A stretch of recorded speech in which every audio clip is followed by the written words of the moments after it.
Alright guys, so I went ahead and figured I'd post this video on these things. The Yon Setsu Kon. I bet everybody's wanted to see these in action because they are just so weird, so wanky. I don't know if anybody's actually used them in the last 50 years in a practical setting. So I spent 6 months on this one playing around with it, and here are my ideas. I'll give you a little bit of a demonstration of some moves I might do with it, and then we'll get into the nitty-gritty afterwards. So here we go.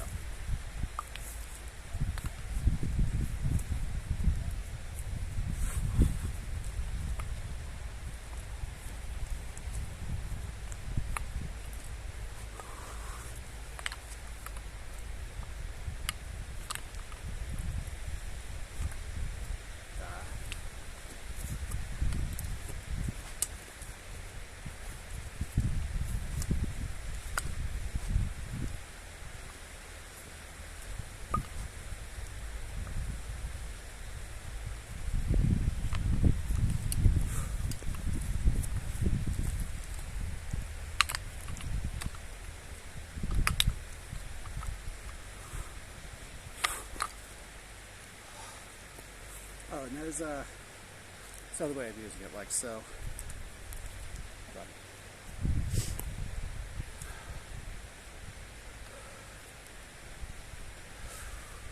I think this one looks like a snake.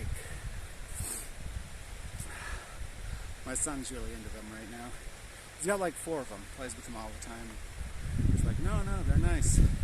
This snake isn't nice, so I won't show this video to him.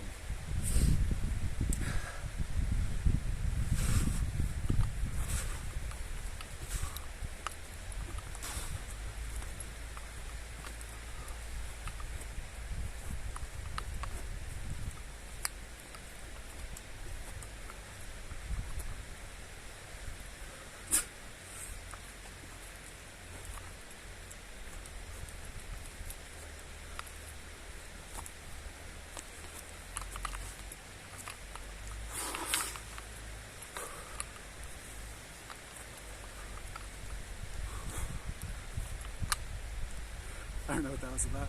Looked like a dog pissing. I feel obligated to do a kick.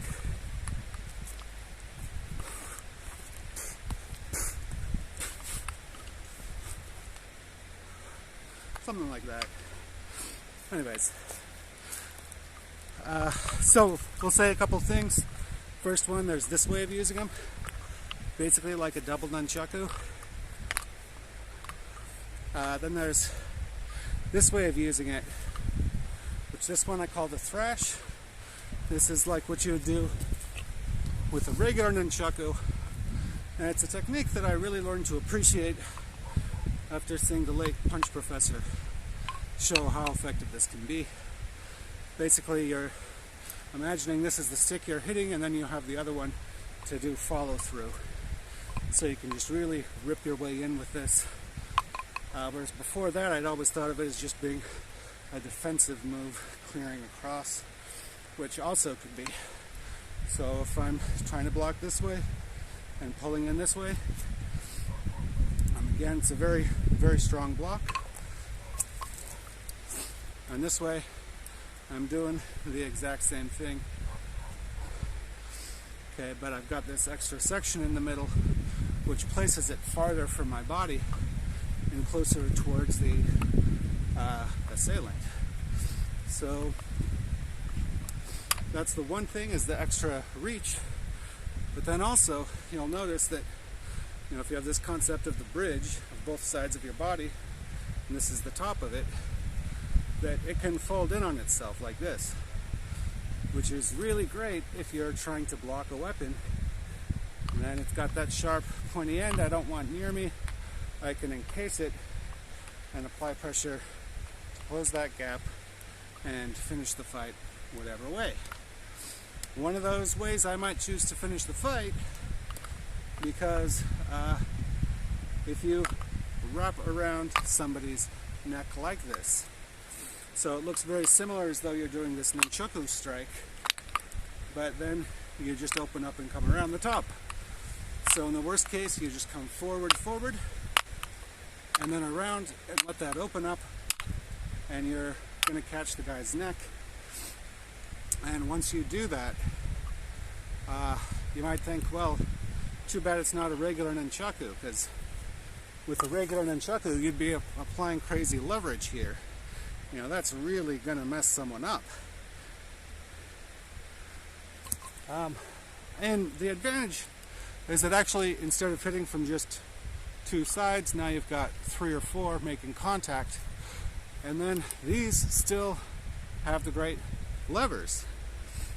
So you come around here, and then you crank them this way also, and that applies yet more leverage. So, you know, the mechanical advantage there is really high. No matter how strong the guy's neck is, you know, he's going to go out fast with this. So again, not as much damage, but more effective at cutting off the blood supply, or isolating just in general and working around. Hold on. Sorry. So then the next thing we come up with is, of course, the whip strike, which is extremely similar to not just what you do with the nunchaku, but one of these. Here we go. The other thing I've been playing around with is this chain whip, and you can see this is a heavy one.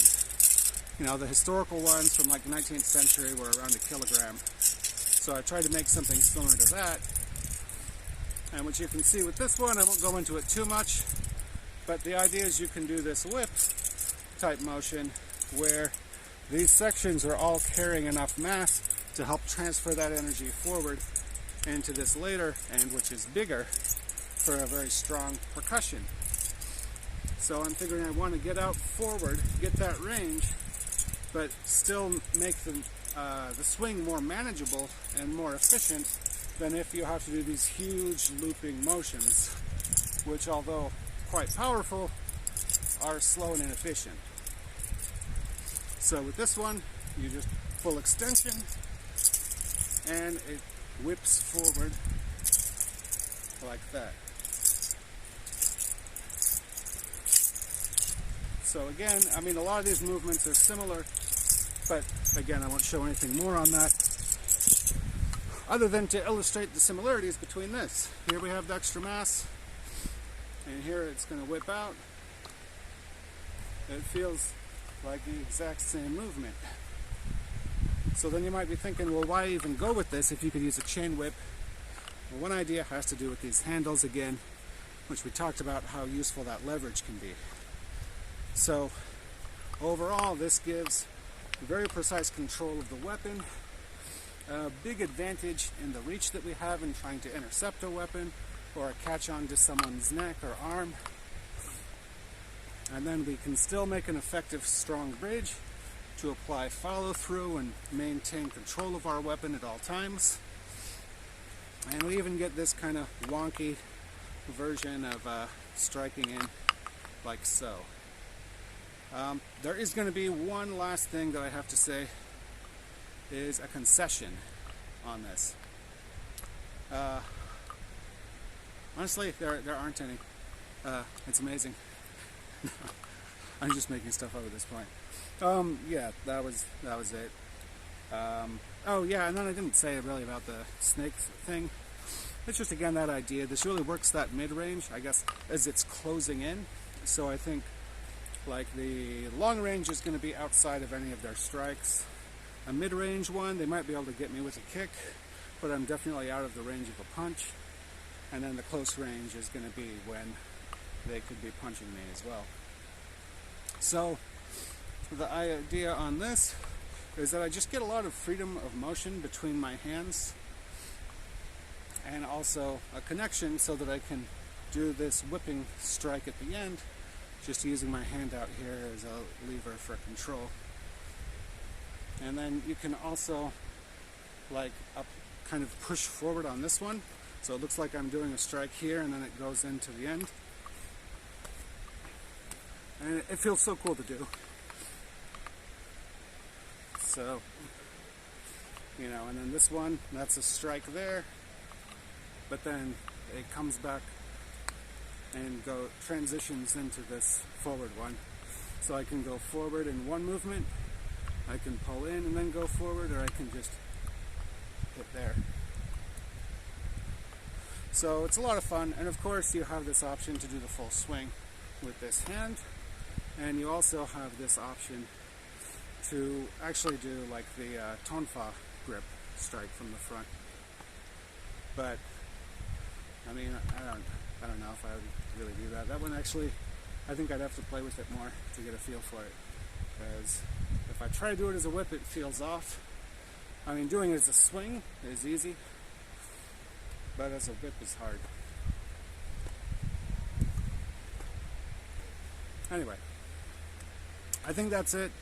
If you've been watching this far, thanks, and see you guys out.